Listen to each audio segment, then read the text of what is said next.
Hello and welcome. You are listening to THEOLOGEEZ. This is a podcast, sometimes a video cast, and today I am so grateful to have a good friend up with me. We're going to be talking to Tau Zaman, and this is episode Sexy Muslim. Now, I am your host. My name is Charbel. I am a journalist, an actress, a model, a writer, living my dreams in Los Angeles. It's been a whirlwind adventure that I wouldn't trade for the world. But I wanted to take another step, do something new, and podcasts are kind of popular right now, so I thought I would give it a try, especially with my journalism experience. But the topic was, I had no idea what I wanted to do. And then I realized what is something that I'm always thinking about, and that is religion and belief systems. And as somebody who was that kid who was obsessed with Greek mythology and who then was a devout Roman Catholic growing up, and then kind of got into college and found myself and thought I was an atheist and didn't believe in anything. And now I've morphed and I'm kind of like honing some psychic abilities that I've come in touch with, and really in touch with my intuition as a tarot reader as well. And so I thought it would just be interesting because a lot of people in my life, being a Black and a white woman in America, I have often two sides of me, and sometimes they're combating, especially with their religion. And my husband, who will be in a later episode, is Mormon. So a lot of people are really inquisitive about how our relationship works and how he lives as a Black Mormon in 2020. So we'll get into that. But today we're going to focus on Islam here with Tau. They and I, Tau is non-binary, and so this is good practice for me because I don't have many non-binary friends in my waking life.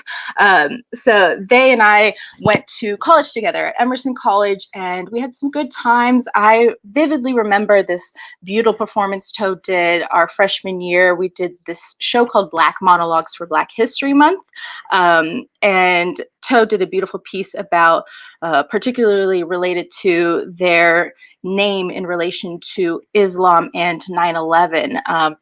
And I just remember this beautiful airport story. So we'll talk about that a little bit, get into what their belief system is now. And we're also going to talk a lot about body positivity. As a plus size model, it's something that I've come to really be an advocate for. And I've seen Tau kind of come into their self and their own throughout these years post-college. So I'm excited to talk to them and just go through a myriad of belief systems. But we'll start it easy. Let me introduce Tau. Tau, come on in. Hi, thanks so much for having me. Thank you for being here. I'm sorry about that slip up earlier. Oh, it's honestly fine. I want to respect you as much as possible, and thank you so much in advance for just be willing to talk to me and coming on in and just being as authentic as possible. And that's kind of why I picked you too, because as I follow you on social media, you know, that's kind of how we keep in touch with people these days. It's like I feel your authenticity consistently, and I do want to shout you out for that because that's something that's kind of rare these days, you know, in this influencer world. That's really kind. Thank you. I was just so happy to hear from you. I would have said yes to basically anything, but yeah, wow, it was such a blast from the past hearing you talk about this monologue because I completely forgot that I had done it because you know it was like more than 10 years ago now, right? So like, oh yeah. So when you were saying, oh, like Toad did this monologue, and I was like, what is Charles talking about? And then you brought up that story, and I had completely forgotten about it. So such a blast from the past. But yeah, I've also totally been following your journey on social media as well. Always, I think just like quietly dropping the heart reacts, but you know the love is there. And I see it. I see it. Thank you. Yeah. So I'd love to also talk with you about kind of some of the things you brought up as well. You know, like growing up, you know, biracial, and also tapping into kind of your intuition and psychic ability and all that stuff. So that sounds very exciting to me. So I'm excited to jump in. Sweet. So like I said, we're going to start off real easy. We're going to do this fun icebreaker. I like to think of it as well for us, like kind of going back to like orientation. Yeah, we used to do this all the time. Yeah. So we're gonna do this icebreaker. So Toe, you're stranded on a deserted island. Now I want to kind of make this different and say that you are completely safe. You have everything you need to survive. What are 3 non-essential items really for survival that you would want to have with you? Ooh, okay, so that is a really great question. I think the number one thing that I would say is essential to my, survival as like spiritually, maybe not necessarily like survival, like Mm-hmm. food, shelter, waterways, but like spiritually is necessary for my survival is like access to electricity and a solar panel. so, Okay, okay, so I'll say a solar panel, my phone, and some sunscreen. okay. So very practical answers, but I think I'm one of those people, as much as I kind of shut myself off from the world sometimes and would love to be on a deserted island, I just need to know I have that link to other people sometimes, which is, I think, perhaps a theme with spirituality as well, but it's just, I couldn't imagine myself being offline for too long, even on an island. What would yours be? I just want to say that I love that you said sunscreen because it's like, like I'm concerned about the burns and the aging still, even though I'm deserted. I love that. I love that. It's so funny because I was always that like I hate outdoor person until I got like older, like the past couple of years, like I went camping for the first time and I really loved it. So I actually like don't want my phone, but like we were talking about my new kind of intuition and stuff, like I almost want to say my tarot deck, although I also feel like it might drive me crazy because I might just be like, okay, when is the end? Like, when am I getting discovered? When is somebody going to find me? When am I getting off this island? Like, I might drive myself crazy with the questions. So I'll say I'll leave my tarot deck, but I will bring my crystals because I do feel the charge with them. And probably like a yoga mat and that's really just for sleeping, not even for yoga, like just for comfort. And it's like ironic because I could probably pick a whole mattress, but I say yoga mat. I just did yoga. And I just did yoga, so it's on the brain. But last, oh goodness, sunglasses. Like I have such sensitive eyes. Like I would definitely need some protection there. So those are my 3. I think it's a little bit practical, but it will get me through. Cool. Yeah. All right. So moving on, I want to talk a little bit about your current belief systems because I've dabbled a little bit about mine. Now, I personally, just like you, I do not subscribe to like a religion. And as I said, I grew up Roman Catholic. And like every Sunday went to church. I at one point was the lector at church and also teaching catechism to younger kids. Oh, wow. In high school. And part of me was already a doubter at that point, but part of me was like, well, it's going to look good on my college resume, as awful as that is. And I was going to Emerson for broadcast journalism. So I think this is kind of like, like anchor experience, reading out loud in front of the church. So I kind of morphed it that way. But once I got to Emerson and I didn't have to, feel obligated to go to church, I was really like, I don't believe this. I really just don't believe. For me, I believe that religion is a coping mechanism. Mm-hmm. And I think if you need it, that's great and it's there for you. But I personally don't, at least monotheistic religions for me right now, especially like, I just have a trouble with it. What about you? That's a really good question. For me, I think I followed a very similar trajectory in some ways, not so much with the teaching, but so for example, I was raised Muslim, so my family has been Muslim all this time. I was raised that way, which means, we ended up, observing the specific holidays, etc. And then also sometime around, maybe just a little bit before college, it started to not really gel with me, particularly like growing up as a queer person, because, homosexuality was, at least as far as I understood it at the time, condemned in my religion. I have since learned much more about how actually there is a lot of queerness in Islam throughout history, but I didn't know about that at the time, and my family certainly didn't share that with me. Right. But, at that time I was like, okay, well, if this religion says I'm going to hell for something that I am, which also God decided I was going to be, like, that Mhm. hardly sounds fair. So, I think, I forget who exactly, I think it was maybe Neil deGrasse Tyson who kind of put it the best way that I'm able to put it in terms of my feelings on religion, which is either, God is either all power, he's either not all powerful or either not all good, right? You can't be all Mm, both of those right. things because of the amount of suffering that we have in Mm, the world. So as I got older, as particularly through college, I kind of started to distance myself from my faith because I didn't really believe in it because I very closely tied it with my family. mm, However, I think after leaving college and kind of like growing up in like post 9/11 America, particularly like experiencing like the Islamophobia that I did, mhm, it allowed me to really culturally identify with it and to understand that, even if I don't subscribe to this particular belief system myself on a spiritual level, on a cultural level, I am still like in this class of people and will be treated by society in this as such in this class of people. So I'm still culturally Muslim, whether I want to be or not. And right. what does that mean? So now, fast forwarding to where I'm at now, I would say I don't subscribe to a particular like monotheistic religion. However, I still, there are still aspects of Islam that are, really important to me. So, for example, I think fasting is, so there's, 5 pillars of Islam, right? So Mhm, there's faith, charity, pilgrimage, prayer, and fasting. So for me, fasting was one that was always like really important to me because it was about, empathizing with people who are, who don't have means, right? And, mm, knowing what it's like to be in their shoes. right. So, and obviously the charity portion of it is like important to me as well. Not so much the faith or the pilgrimage or the prayer, but, Mhm, I take what I can get there. Um, yeah. but in terms of our relationship to other people now, like I think there's this kind of like cultural anti-theist movement, kind of where it's seen as like oppositional to scientific discovery or rationality or logic, and I don't think religion has to be scientific or rational or logical. I think it's like I was kind of talking about with my phone on the deserted island. It's a way in which I connect with other people and try to make some sense of purpose as to why we're here.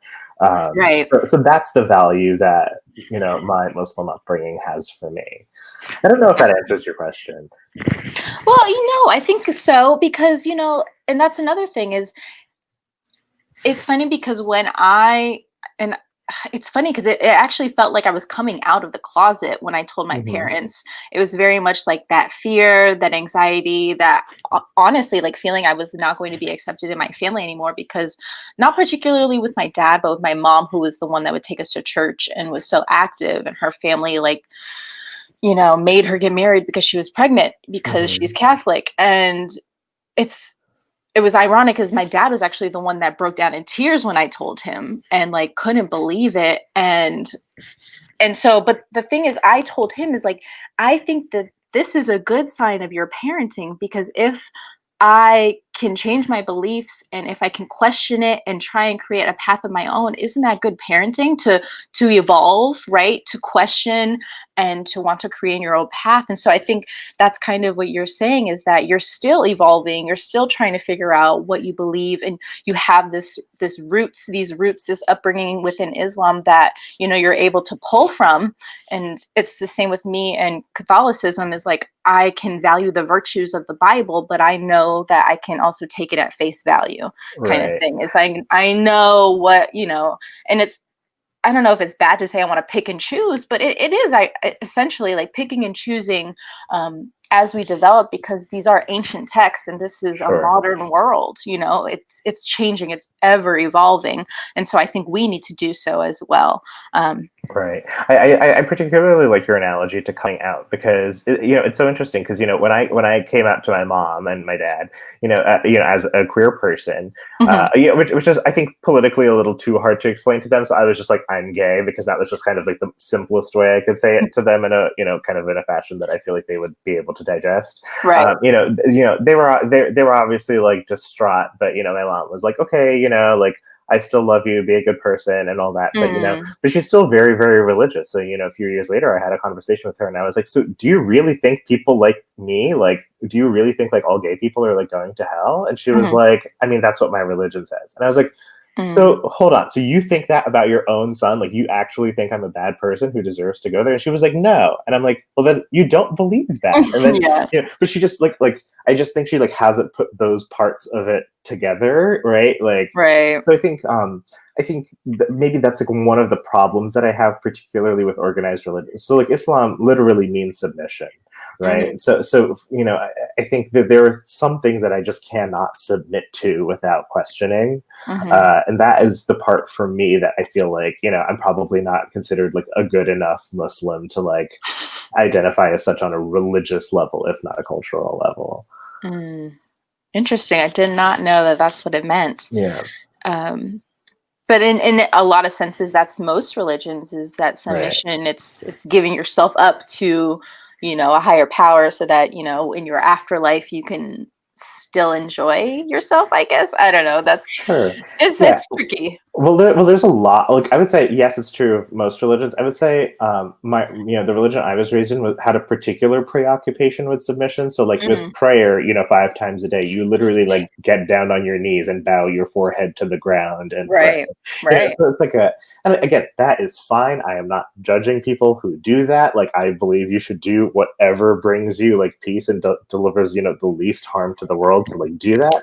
But like I cannot be asked to do that. Like that's just like not a thing that I can do and like feel like sincere with, right? Like I would feel worse doing that and knowing that I'm being insincere in doing it. Yeah, I totally feel that. Awesome. Well, let's move on then, because I know you touched on it a little bit, to our F the Haters segment. Oh, yeah. I love that. So because it's so crazy to me how the world shifted after 9/11 and has continued to essentially be this anti-Islam, the Islamophobia is just, and obviously with Trump, kind of enhancing that spirit as well. It's just, I feel like it's never gotten better. And I wanted you to talk about your experience, because obviously this is something you've lived through and I've just been an observer. But could you talk a little bit about, if you remember, because I know we were young, like life before 9/11 and then kind of that shift that happened, or if there was no shift, if it's kind of just... Sure. Yeah, I mean, I certainly perceived the shift, right? Okay. Because I mean, so I mean, growing up, so I mean, I was born in Bangladesh. I moved to the United States when I was about 3 years old, and so I was always raised as an immigrant. So like, I had always understood, okay, people don't like immigrants, and they won't understand you, and like I had always kind of understood that. But then, particularly around 9/11, when I was about 9 years old or 10 years old at the time, but that on after that day, it wasn't like I wasn't hated just because I was an immigrant. I was hated for being Muslim, Wow. So you definitely like perceive it in terms of, like, people, the very common ways, right? So people, shouting at you on the street or saying offhanded things to you, and that's all one thing. But I think on the institutional level, I could perceive the shift much more readily, like being put on a watch list at airports and always being quote unquote randomly selected, and having my phones tapped, that kind of thing. You always like hear the little click, right, that goes on when you would call. So like that type of experience, is very acute, and highly perceptible even to a child, and frankly, traumatizing. But but I also try to keep my experience and in context for larger systems of oppression. Like I don't want to compare it. Like I would hate to compare it to the experience of Black Americans in America right now, who I think are particularly vulnerable, right? And obviously there are other intersections within that. Like there are Black Muslims, obviously, which I am not, who experience that intersection of identity much more acutely than I do. So yes, it was hard for me, but I also like want to contextualize it in terms of, but in the grand scheme of oppressive systems, like I would not say I had it the worst. Right, definitely. And it's never a competition. So I wouldn't dare ask you to do that either. Particularly regarding Islamophobia, what are, would you say, some of the biggest stereotypes that have come out of it that are not, I mean, obviously it's like, and it drives me crazy that you'll still see movies that are like, it's always the Muslims are the terrorists. Right. And like the airplane is, we're going down, whatever it may be with, Matthew McConaughey or whatever, Yeah. some white dude is our hero. Like what Yeah, are, these days like Bradley Cooper now. yeah, Like, yeah. And I just saw, I was so disappointed. Jonathan Gordon-Levitt just did one, and I was like, really? oh no, I what did thought Justin Gordon-Levitt do? he did another plane movie, and Oh it was like, gosh. yeah, with Yeah, it's a whole terrorists. genre. Like that in itself is like And like the patriotism is just, it's a bit much even for me. But that's also another episode. But yeah. yeah, so I was saying, would you mind talking a little bit about the stereotypes that maybe people have, brought up, or you think essentially America on a whole has created that is not true? Sure. So, I mean, I think there are the obvious ones, right? So there, obviously, I think people are like most people are familiar with the terrorist Mm, stereotype.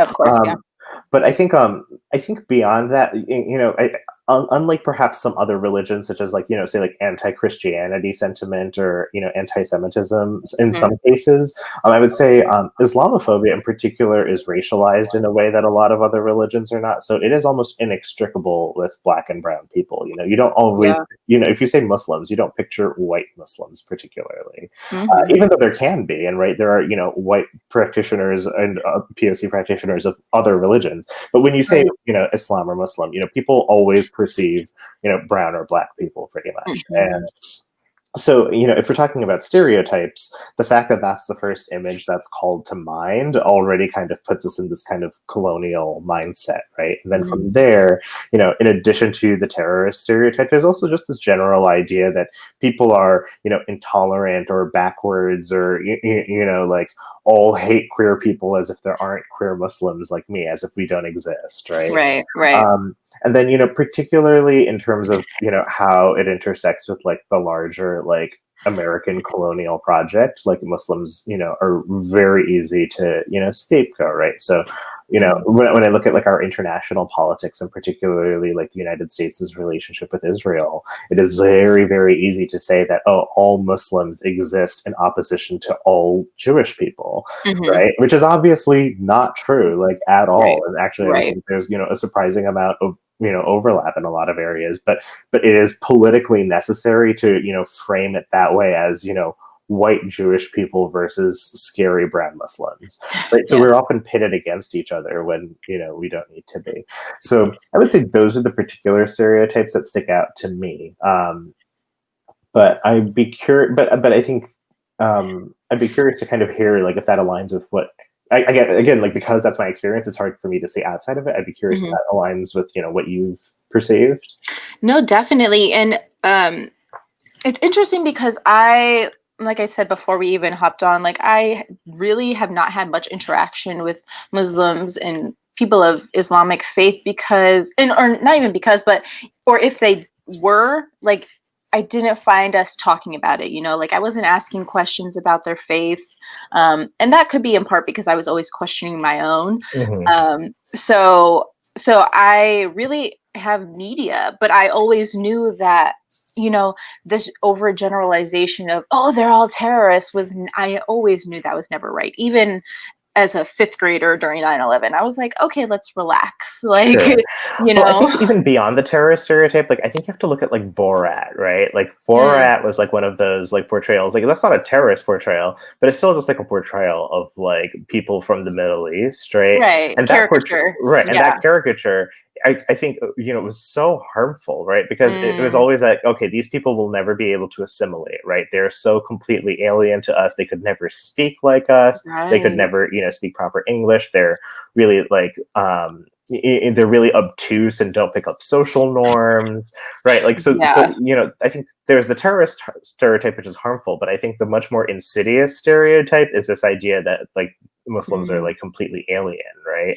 yes. Which I think that stereotype is like so enduring, like to this day. Like I'm saying, like to this day, as in literally today, I listened to a podcast in 2020 where people were like making Borat jokes, like doing like the My Life, Well, yeah, the second one's about to come out. Exactly. So it's like this resurge of all of that. Yeah. Exactly. And like that's the thing we're allowing to happen in 2020, So I would say there hasn't really been, I feel like the worst it got was 9/11, but then it didn't really get better. Right. So yeah, that's, I think that's where we're at. Yeah. And I will say though, there's, the positive media that's starting to come out as we see more diversity and more diversity initiatives in Hollywood, like Rami's show. I don't know if you watched it on Hulu, but Mr. Robot?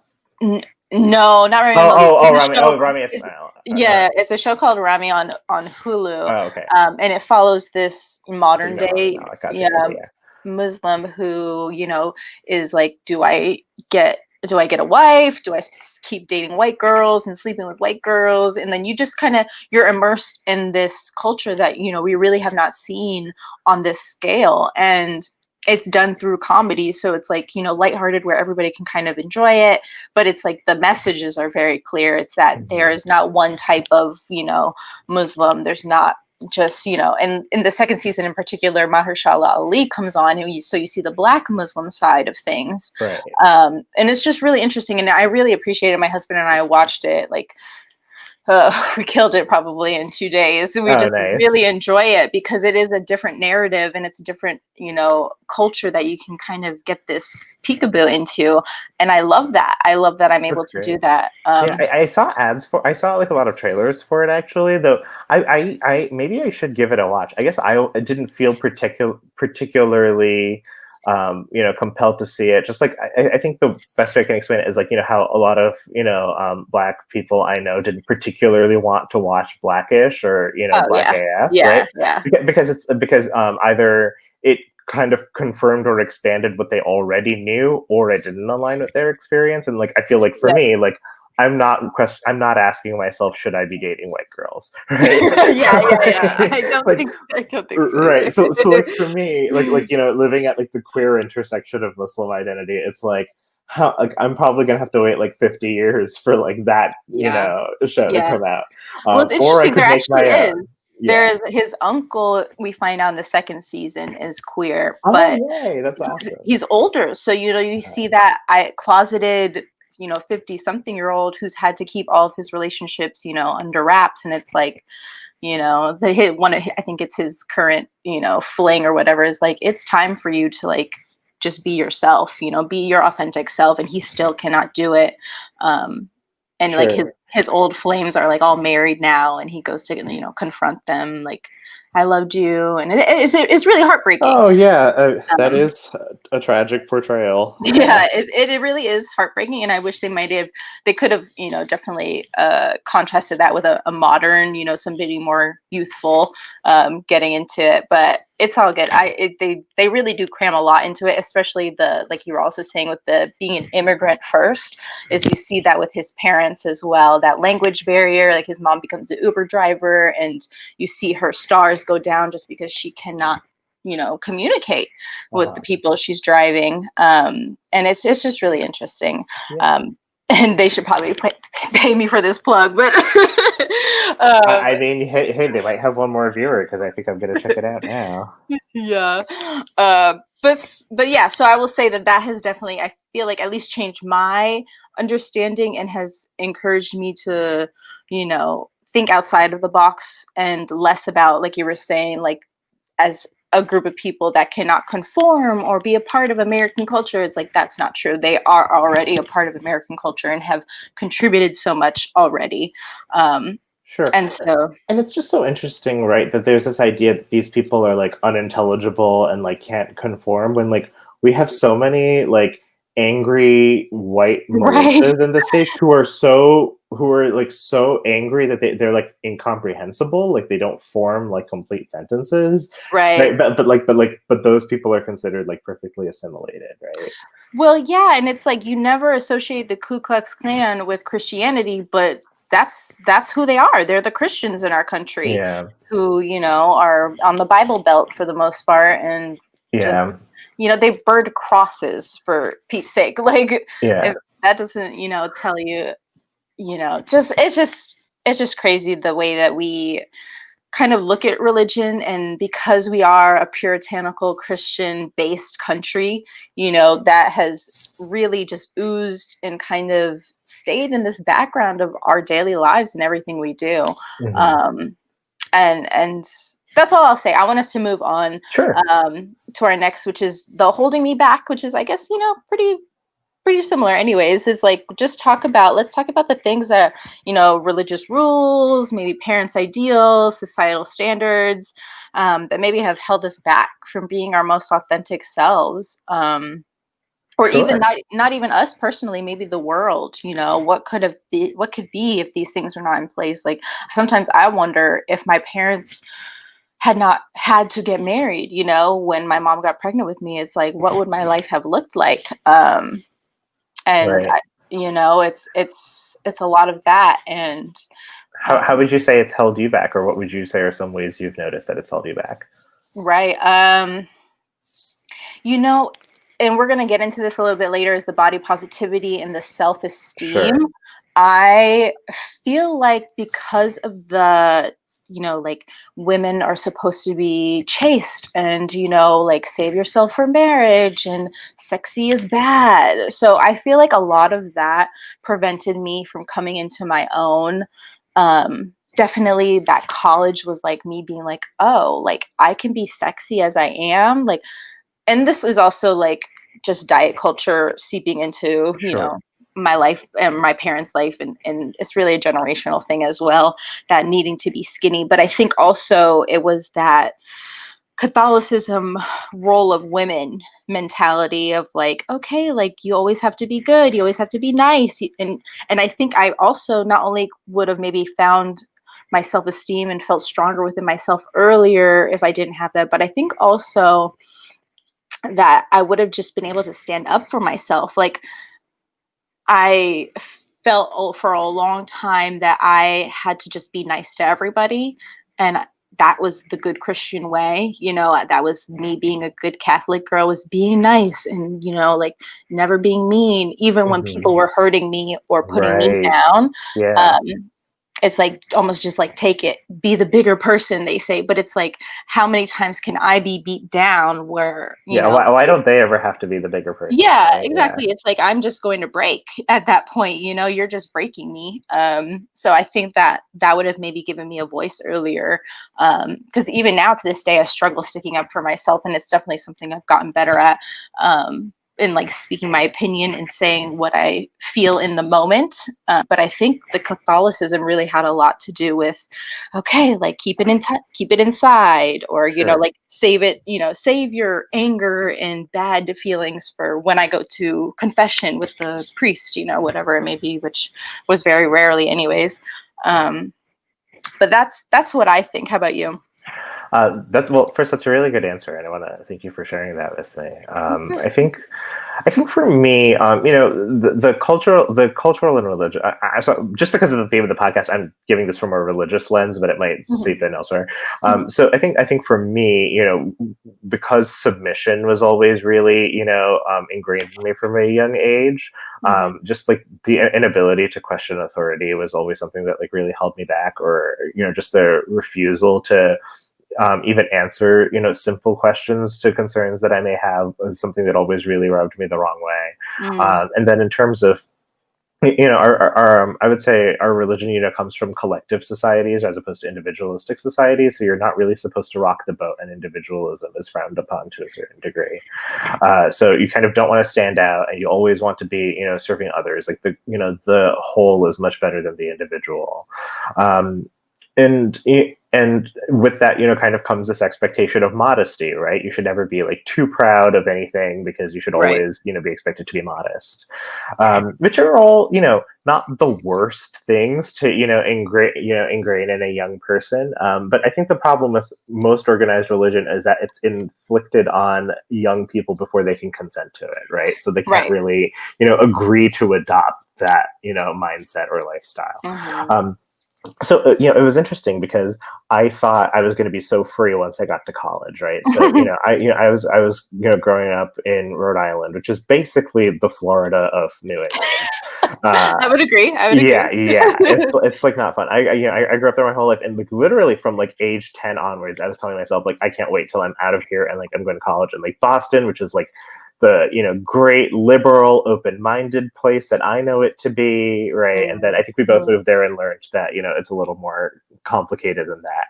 But when I moved to Emerson, like it was so interesting because I was held back by so many other things that I thought I was liberated from. For example, like particularly like around like body identity and how like racism and colonialism color those things, like suddenly I felt like, oh yeah, I do have to be really skinny, and I do have like especially like particularly like in queer male culture, which is what I identified with back at the time. Like every person, every boy I loved like instead loved like another skinny white boy, right? And I was like, oh, okay, clearly there was like something like dirty with my skin color. There is something like wrong with like my body size, right? Yeah. Like this place where I was supposed to be accepted is obviously like not the place for me, right? And I think I think you would agree. I put a lot into Emerson and got a lot out of it, mainly by having made myself so busy. But I think the reason I made myself so busy was because I couldn't ever like stop to relax or trust or connect with like a lot of people because I just felt so isolated. So that was so I think I was really held back in a lot of ways that I didn't really understand in college. And now as I get older, I'm kind of becoming that, as like I kind of started pursuing like burlesque and performance. And kind of very like I try to avoid body positivity because I feel like it's been co-opted into like also like being positive about skinny bodies, which is like not the point of it, I feel like. But so I try to say like body affirmative. I would say like it's a much more body affirmative space, which is it still has problems but is a lot better. But as I'm kind of coming into this like age of self-expression for myself, I'm also kind of now at the stage it's like, oh, maybe it's too late for this, or maybe it's not the right time for this, because I kind of look at kind of the global crises that we're in right now and the people who are really hurting and really struggling, and I'm kind of just making sure I ask myself, like, is my voice really the one that needs to be heard right now? Because I think there are other voices that we just need to like uplift and honor those. And I think just like having a contextualized understanding of where we fall in like the grander scheme of like all of these oppressions is really important. Like there are so many things I wish I would love to like be the authority or the expert on and say like, everybody look at me and what I have to say about this, but I just don't think it's the time for that. And that's okay.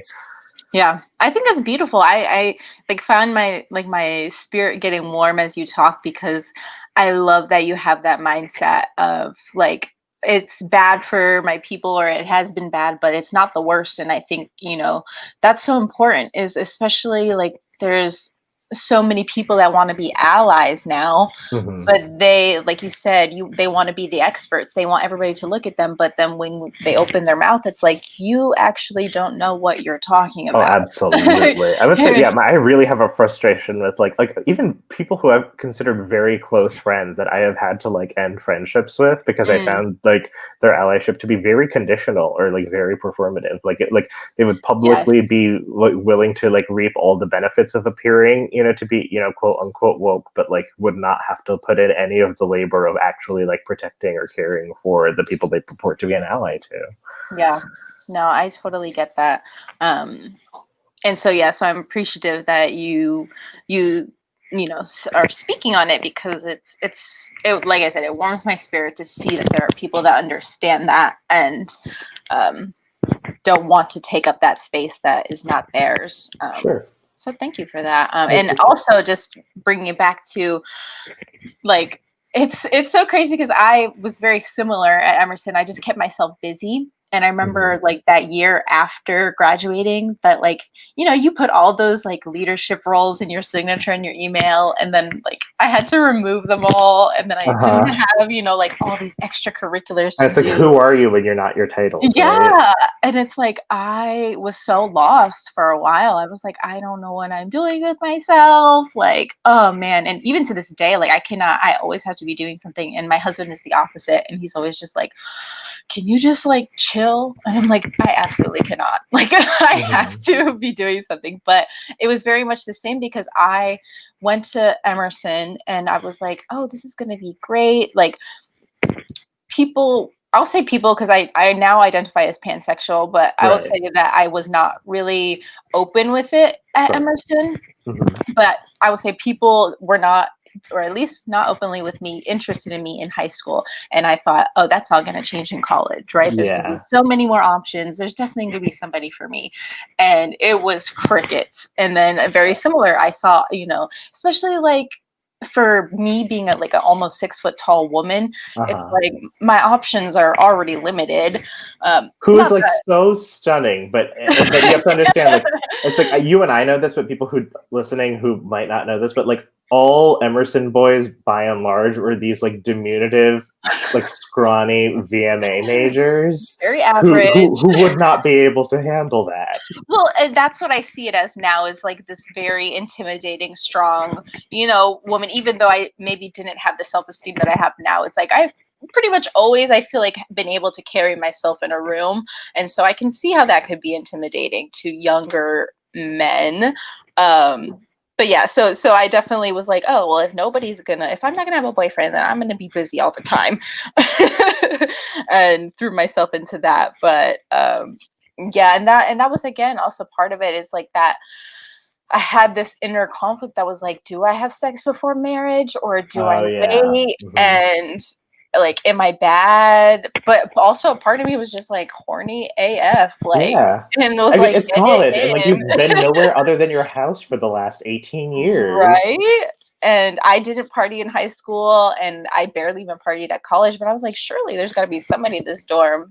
But and I have no regrets, because I feel like not dating anybody that I went to college with is a plus. Like, I'm glad that I could go to a reunion and not look at anybody and be like, oh, I need to avoid them, or whatever it may be. Yeah.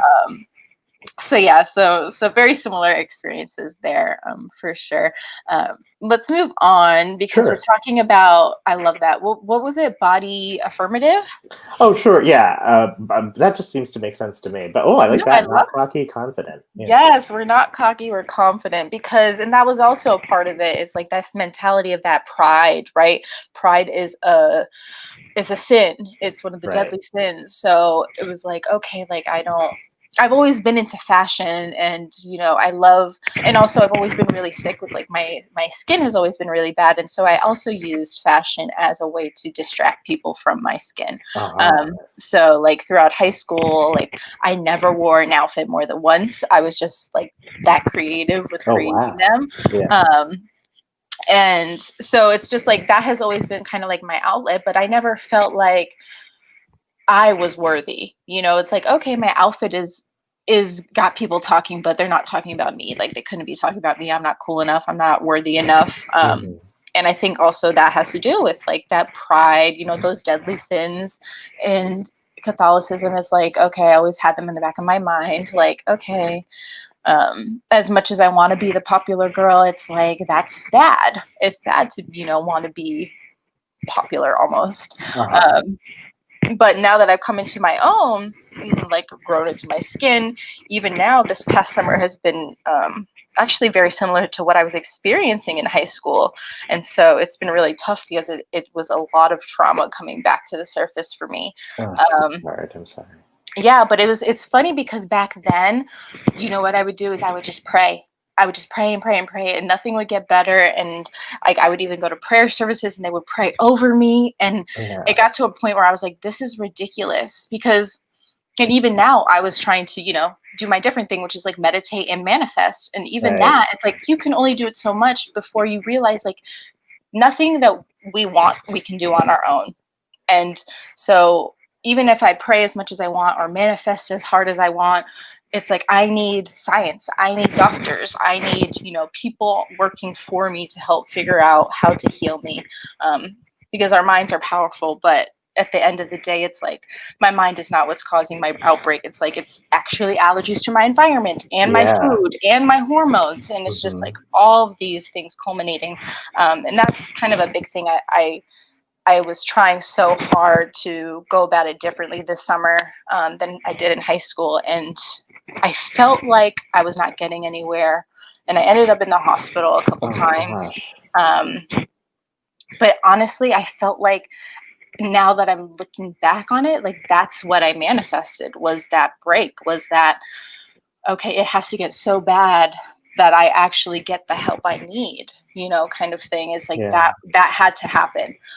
So it's really trusting my process and trusting the journey. And I'm so happy that you did. Yeah, no, I'm doing much better. I'm still, having outbreaks, but it's the maintenance is really just about maintenance, because Right. it is really a lot. But, and I just had this healing conversation with my dad. We talked about a lot of the trauma that he actually caused in my life growing up, but we healed from it, and we were able to move forward. This past visit I had last week, which was great. But then I was also like, talking about the skin stuff and the meditation and the manifestation. It's like, also like, we have to heal that trauma, because that is a part of our health as well. Which is why I think I always will advocate for therapy for everybody. I think everybody should go, see a therapist at least once. I love what you're saying about prayer, because it's so. This is also something I've noticed about other religions, is like prayer has like a specific purpose, right? Where you pray for a thing to happen, or if you pray if you're worried about a thing. And I feel like that was like not my experience of Islam at all. Where like you don't pray for things, because you pray 5 times a day, and each of those prayers already has a complete script associated with it, and you just do that. And like that's your prayer. So it's like so I never like prayed for anything, because I didn't know that was a thing that I could do, because it was always just like, the prayers that we do are all like, God, you're so great. And like, that's the whole prayer, right? And you do that in like various permutations. So like, I didn't know that you could pray for other things. Like that was always a thing that I saw like in media of like other cultures, like praying for things. And I like didn't know what that meant. So I think maybe that's like another area where like, particularly in my religious upbringing, like I didn't like because like I don't think you're supposed to be able to ask God for things. Like again, I'm not saying I think I'm not saying that that's true. I'm saying that that's what I was raised to think. So like I don't like I was raised to like never ask for birthday presents, right? Like I would always watch like on TV, like or like even my friends would talk about like asking for birthday presents, and like ooh, like I asked for a birthday present and like got a smack on the face like when I was like 7, and I never asked for a birthday present again. Like that is like that. So it's like a very like that's what I'm talking about like a culture that like places like modesty on like such a pedestal that like like anytime you were seen as confident or assertive at all, you're seen as cocky, right? So that to kind of tie it back into our theme, like that was something that like held me back in a way I didn't really realize until you were kind of just talking about it. Wow. Yeah. No, that's crazy, because I also, it's something that I realized was a part of my religion, but I never understood, because there's this also saying of leave it up to God. Yeah. And then they would like kind of contradict that by being like, oh, well, pray for it to God. And I'm like, if he has this plan for me, like, oh, he's not going to be like, all right, give her a boyfriend. Why not? She's praying so hard for it. Whatever it is that I'm praying for. So I always felt a little, conflict there as well. But that's so interesting, because we have obviously our scripted prayers, our Father and Hail Mary and things like that. But it's like you can say it with intent, you can say it with like, okay, or like a perfect example is when you go to confession and you tell the priest all your sins, and he's like, okay, go say, 3 Our Fathers and 2 Hail Marys as like penance for your sins. And it's like honestly saying prayers for forgiveness, like asking for forgiveness by using these scripts. So wow, that's so interesting.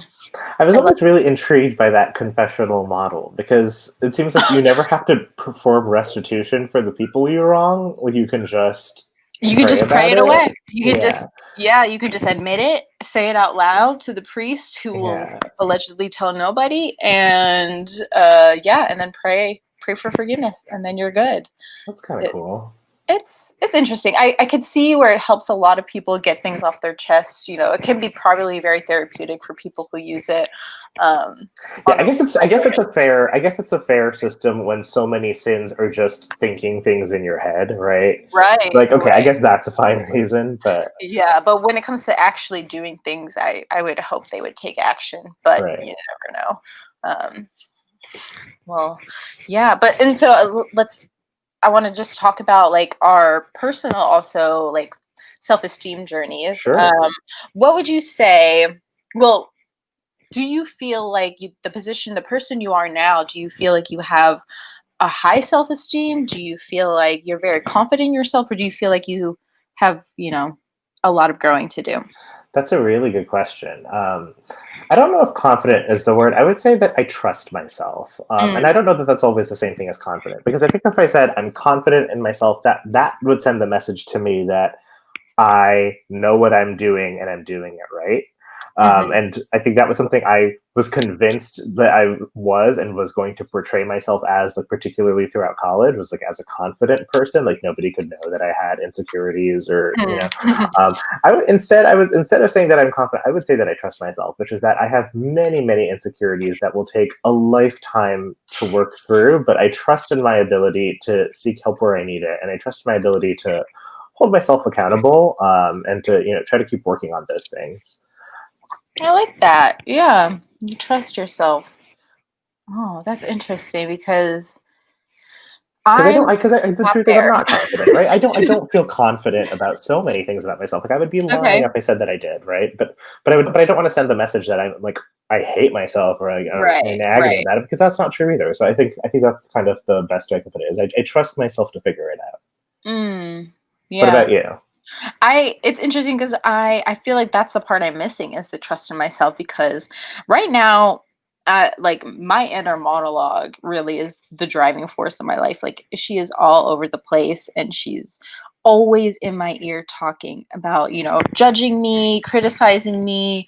Mhm. And it's interesting, because I thought everybody had it, and I didn't realize until recently that, like, there's, like, people who don't have it at all. Oh, that blows my mind. I have Right? 24/7 inner speech. I don't Thank you. understand how people do it. Thank you. Like, my husband is that person that has it none of the time. That's why he can fall asleep like that. Meanwhile, I'm Yeah. tossing and turning for 40 minutes at least before I can actually fall asleep. But I'm, like, learning to either, like, listen to her and understand when she's, like, giving me actual feedback and things, like information that I can trust, versus when it's like not even a script, but just like it's a response that I have been trained to think, kind of thing. Whereas, like, often they say, like, when you walk into a room, you see something, your first thought is what you've been trained to think, and your second thought is, you kind of undoing the training and actually having the real thought, what you Mhm. authentically feel and think. Sure. And so I feel like I'm working on that with my inner monologue. It's like, okay, like, what if this is what my mom has taught me to think? What if this is what my dad has taught me to think, versus, okay, what do I actually think? And is it serving me? And then can I listen to it? And so that trust in my inner voice is really the part that I'm working on now. I don't have that, but I do feel like within my body, like, having been able to be a successful model to some extent, it's like, yes, I'm confident in the way I look. Right. The skin obviously oftentimes can dampen that quite a bit, because it's like, your skin is what people see first. And Yeah. so that can bring me down and make me very self just kind of like have low self-esteem when my skin is inflamed, and it's like honestly a different person. So crazy. Yeah. Well, But I don't know how helpful this is, because I know sometimes it's not helpful to get it from other people. Like, it's one of those things that can only come from within. But, like, I am not saying this to butter you up. Like, I am saying this, like, just keeping it 100% real with you. I fully trust in your ability to, like, achieve what you want and figure it out, because I've known you. Like, I've known you since you were basically, like, I mean, I consider us like children from when we met each yeah, other, right? And, like, I mean, yeah. I knew you then, and I know you now, and, like, where you've come and what you've accomplished, and, like, in spite of the challenges that you've had, or, like, and I know that those are things that take hella hustle to do. So, like, I am, like, very confident in your ability to get done the things that you want. Thank you. I appreciate that. And it's actually something my dad actually said to me as well when we were having our healing conversation. He said that he admires me, and that he said my strength is really so crazy, because who goes into the beauty industry with a skin disorder? Yeah. It's like, he's like, you did that. You went for it, you wanted it, and you got it. He's like, and that's how you approach everything. So anything you want, it's yours. Yeah. And he's kind of always told me that, which is why I think that I'm, that that go-getter, as you are. Yeah. So yeah, so I definitely feel like I'm working on my trust, but I think my self-esteem is high. That's Um, good. yeah, so I guess we're like at opposite places then. Like I would say like my Yeah, self-esteem is not there, but I trust in myself to figure it out. But we kind of have the opposite situation. yeah, for sure, for sure.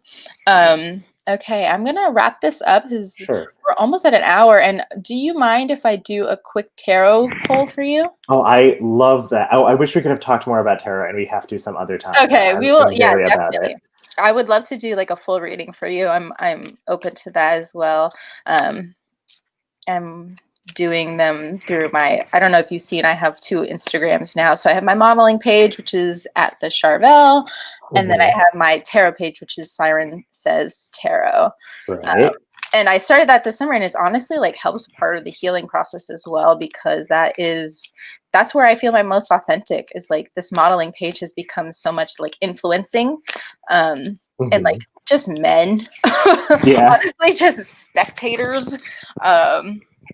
So it's kind of weird, but I just wanted to do a quick little poll here for you. Nothing too long. Okay, But like sounds I said, good. you're more than welcome to hit me up and we can do a longer reading. I just have been shuffling actually the entire time that we were talking, and I shuffle as I talk with everybody just to get your energy into Oh, the poll. absolutely. Yeah, that's great. And it's interesting because lately I've been seeing a lot of blades for people, but I didn't actually pull any for you.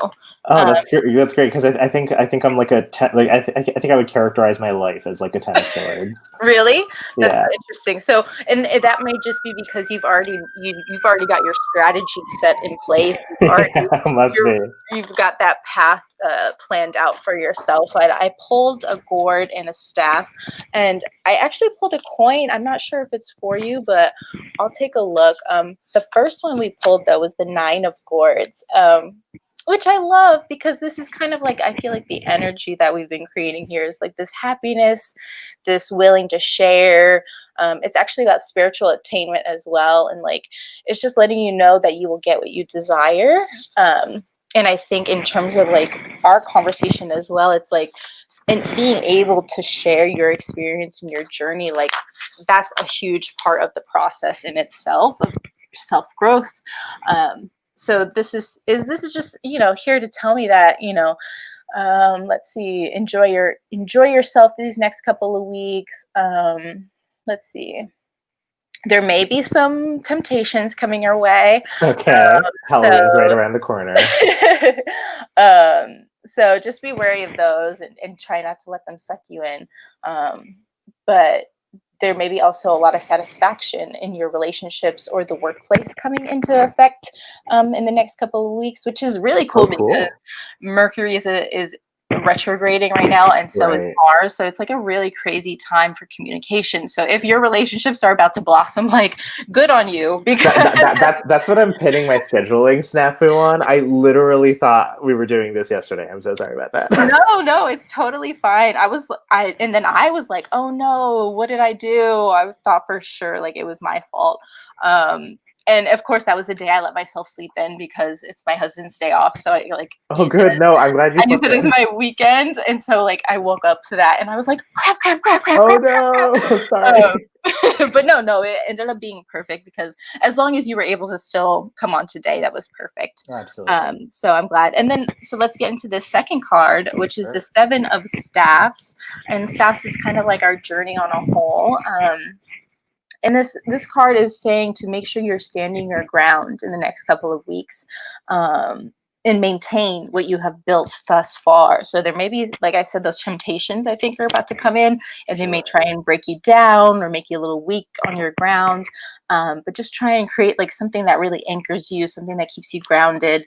That way that you can, kind of have that advantage over whatever that may be that's coming your way. And it's going to increase your security, and it will also increase your confidence because you'll be able to, kind of conquer this battle, as it will. And then that's going to help holster and bolster your confidence. And I think this is work related.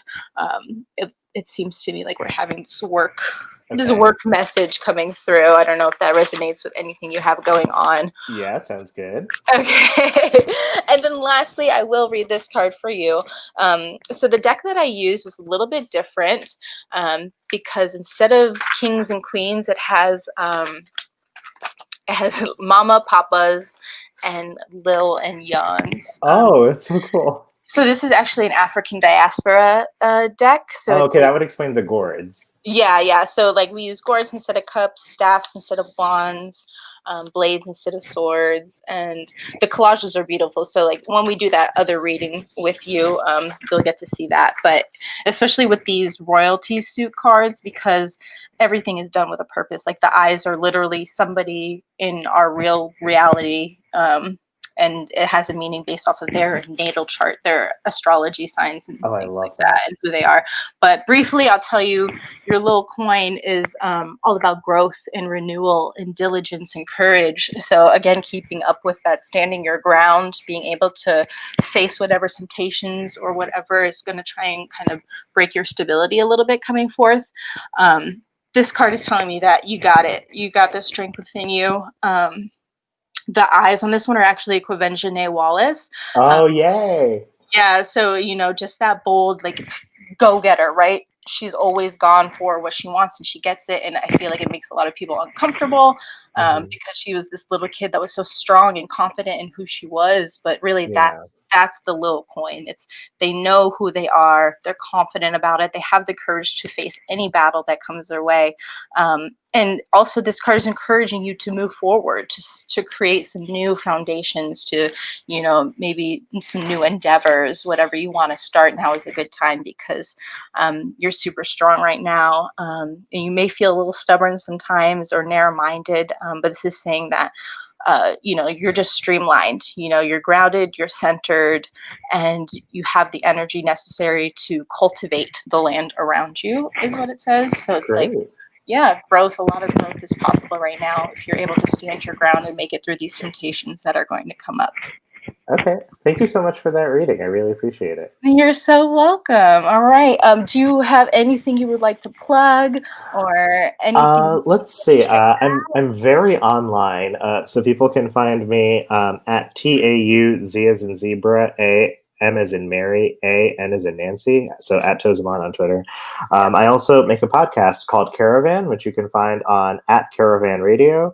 And it's funny you mentioned tarot because we're actually commissioning our own caravan themed tarot deck with this beautiful watercolor artist. So I mean, we're doing like a card a month, so it is going to take a very, very long time to get every card made. But when it is made, I would love to send you a deck. I would love that. Then that's kind of my whole vibe is watercolors as well, because I'm like a Pisces mermaid theme. And that's just like my fellow Pisces. It's great. Yes. So I love that. I would love that so much. So that's pretty much my only plug. And thank you so much for having me. It was so great to reconnect with you. Yeah, so great. Thank you so much for your time. I really appreciate it. If you made it this far, wow, I'm so flattered. Thanks again for tuning into my passion project, THEOLOGEEZ. If you'd like to follow me, your host, or my guest today, you can find our social medias in the caption below, along with all streaming options and my upload schedule. I urge you to live your best life, do what makes you happy, but also, let's be kinder to each other. There's no blueprint for this thing called life, and we're all just doing what we can to get by. Until next time, stay open-minded.